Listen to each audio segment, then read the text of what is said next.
hello' guys স্বাগতম জনাইছোঁ আপোনালোক সকলোকে আমাৰ ইউটিউব চেনেললৈ আশা কৰোঁ বন্ধু বান্ধৱীসকল চবেই ভালেই আছে এই চেনেলটোত আপোনালোকে সকলো ধৰণৰ Assam government and Indian government job related আৰু education related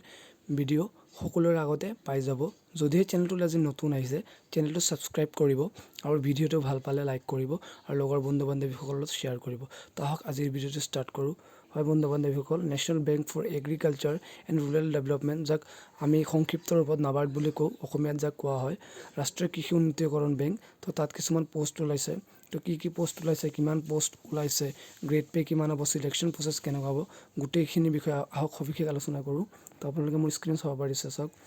National Bank for Agriculture and Rural Development NABARD has released advertisement for the recruitment 177 development assistant and development assistant Hindi vacancy group B তো এখানে group B এর post ওলাইছে 177টা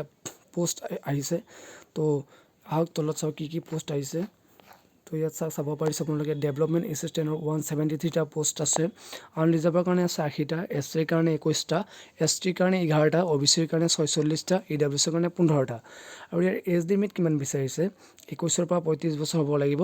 আৰু as relaxation আছে আপোনাৰ government rule অনুযায়ীসমূহ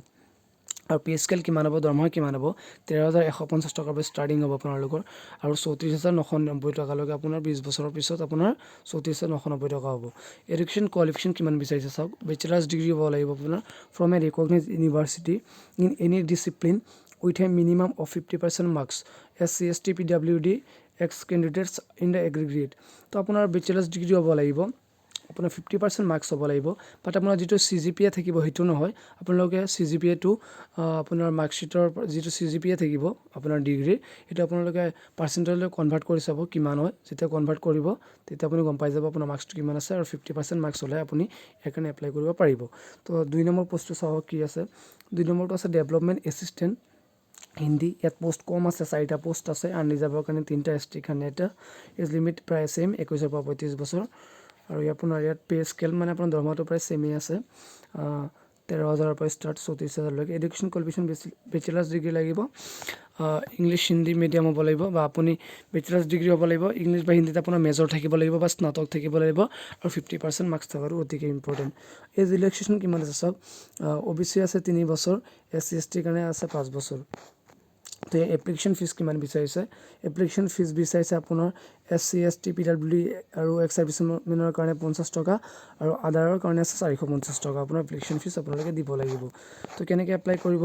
ইয়াত আপোনালোকৰ নেবাৰ্ডৰ যিটো অফিচিয়েল ৱেবছাইট আছে এইটো লিংক মোৰ ডেছক্ৰিপশ্যনত দি দিম আপোনালোকে ডেছক্ৰিপশ্যনত চাই ল'ব আৰু আপোনালোকে লিংকটোত গৈ আপোনালোকে এপ্লাই কৰিব পাৰিব তো ইয়াৰ এপ্লাই ডেটটো কেতিয়াৰ পৰা ষ্টাৰ্ট হৈছিলে কেতিয়া শেষ হ'ব চাওঁ আহক ষ্টাৰ্টিং ডেট অফ ছাবমিশ্যন 15 ছেপ্টেম্বৰৰ পৰা ইয়াৰ এপ্লাই ডেটটো ষ্টাৰ্ট হৈছে আৰু ইয়াৰ লাষ্ট ডেট ছাবমিশ্যন আছে আপোনালোকৰ 10 অক্টোবৰ বহুত দিন সময় আছে আপোনালোকে 10 অক্টোবৰলৈকে ইয়াত আৰামত এপ্লাই কৰি ল'ব পাৰিব ইয়াৰ চিলেকশ্যন প্ৰচেছটো এডভাৰটাইজমেণ্ট ডিটেইলছত ক্লিয়াৰলি দিয়া আছে আপোনালোকে চেক কৰি ল'ব তথাপি মই জনাই দিওঁ আপোনালোকৰ 2টা টায়াৰত এক্সাম হ'ব এটা প্ৰিলিমছ এক্সাম হ'ব এটা মেইনছ এক্সাম হ'ব তো প্ৰিলিমছ এক্সামৰ যিটো আপোনালোকৰ চিলেবাছ কভাৰ কৰা আছে আৰু মেইনছৰ গোটেইখিনি চিলেবাছ আপোনালোকৰ কভাৰ কৰা আছে আপোনালোকৰ এডভাৰটাইজমেণ্ট ডিটেইলছখন আপুনি চালে পাই যাব মই আকৌ দেখাইছোঁ আপোনালোকক চাওক এইটো এডভাৰটাইজমেণ্ট ডিটেইলছখন ইয়াত দিয়া আছে তো ইয়াত আপোনালোকে কি কেনেধৰণে এক্সাম হ'ব গোটেইখিনি ইয়াত দিয়া আছে হ'ল আৰু ইয়াত আপোনাৰ পোষ্টখিনি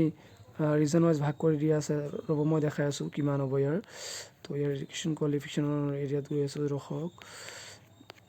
তলত তো ইয়াৰ তলতে দিয়া আছে কি লাগিব এডুকেশ্যন আপোনালোকৰ এক্সামৰ ইয়াৰ পৰা কিমান CGPA অলপ কৰিব পাৰিব চাওক ইয়াত আপোনাৰ দিয়া আছে স্কিম অফ চিলেকশ্যন 2টা এক্সামৰ প্ৰিলিমিনাৰীৰ কাৰণে আপোনাৰ ইংলিছ লেংগুৱেজৰ 40 থাকিব নিউমেৰিকেল এবিলিটি আপোনাৰ 30 থাকিব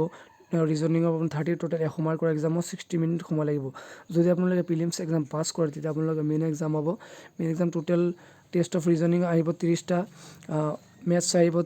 30টা জেনেৰেল এৱাৰনেছ আহিব 50টা কম্পিউটাৰ নলেজ থাকে কুৱেশ্যন আহিব 40টা আৰু টেষ্ট অফ ইংলিছ লেংগুৱেজ আহিব আপোনাৰ